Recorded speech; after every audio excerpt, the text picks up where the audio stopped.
Today I will teach you how to solve radical equations. That means the square root or cube root equation. So first we have number 1, cube root of x minus 3 equals 5. So first thing, remember we have cube root means raised to the power 1/3.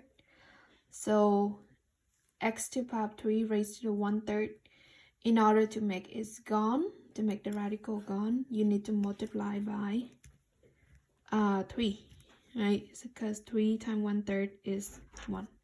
So we're gonna raise both of these to the power of 3. So that means the left side, the radical is gonna be gone. Just gonna be x minus 3 equals, the right side you also raise 5 to the power of 3. That just means 5 times 5 times 5. And we know that's gonna be 125. So we're gonna put 125 here. Okay, then in order to solve for x, you need to add 3 both sides. X equals 128. And in order to check, you're going to plug this number in terms of x. Right? So that's gonna be the cube root of 128. Sorry, this is not a dot. 128 minus 3. Well, 128 minus 3 is 125.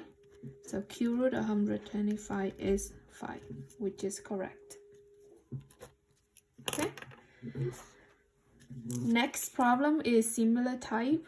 The first steps do the same. It say the square root of 2x minus 1, everything raised to the power of 3.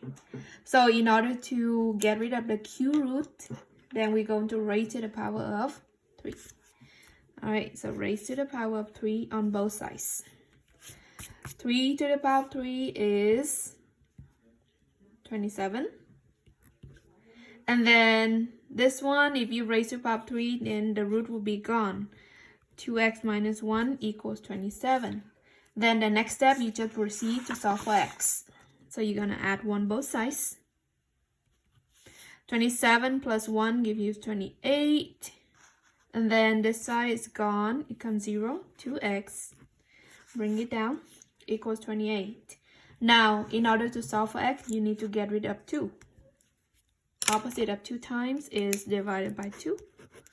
So divide both sides by 2. We're going to have x equals 14.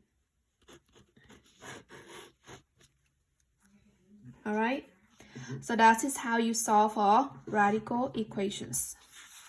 Next, we're going to be talking about how to solve for equation with rational exponents. That means the fraction as a power. So same thing, but the first step we're going to do is make sure to isolate this part.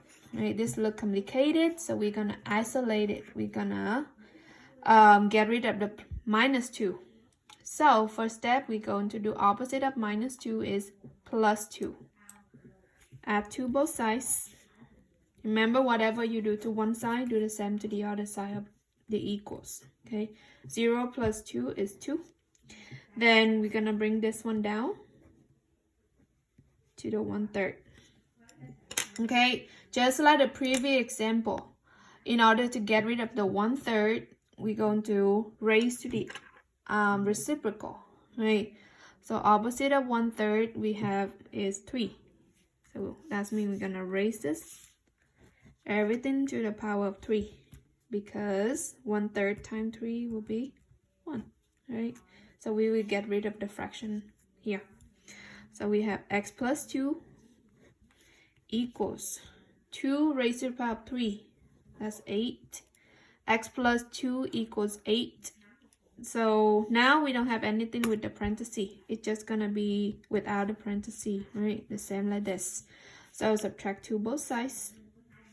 And then we're gonna have x equals 8 minus 2 is 6. X equals 6. Okay, and you're gonna check your answer by plugging the 6 right here into the x. 6 plus 2 is 8. 8 to the 1/3. We know from the previous lesson is 8 to the 1/3 is 2. So 2 subtract 2 will give you 0. That's it. Question number 4 will be similar. So first step, we need to make sure the parenthesis is isolated by itself. This is good because we don't have anything that in front or after. So all the first step you're going to do is to raise it to the opposite power. So 2/3, well, to cancel 2/3, you gotta multiply by the reciprocal, right? So that's mean 3/2. So to get rid of this, you raise everything to the 3/2. Okay, so that one will be 3/2 is gone, because if you multiply 3/2 here, then that will be 1, right?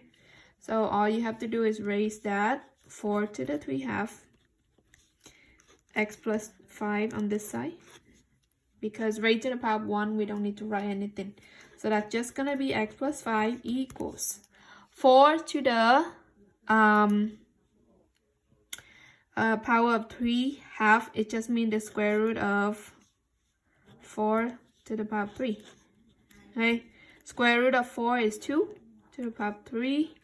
So x plus 5 equals 2 to the power of 3.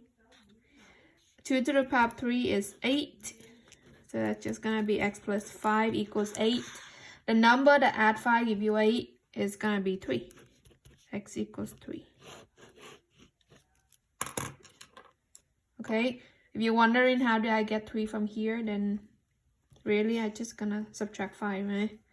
Because x is adding 5 equals 8. So x equals 3 is the right answer.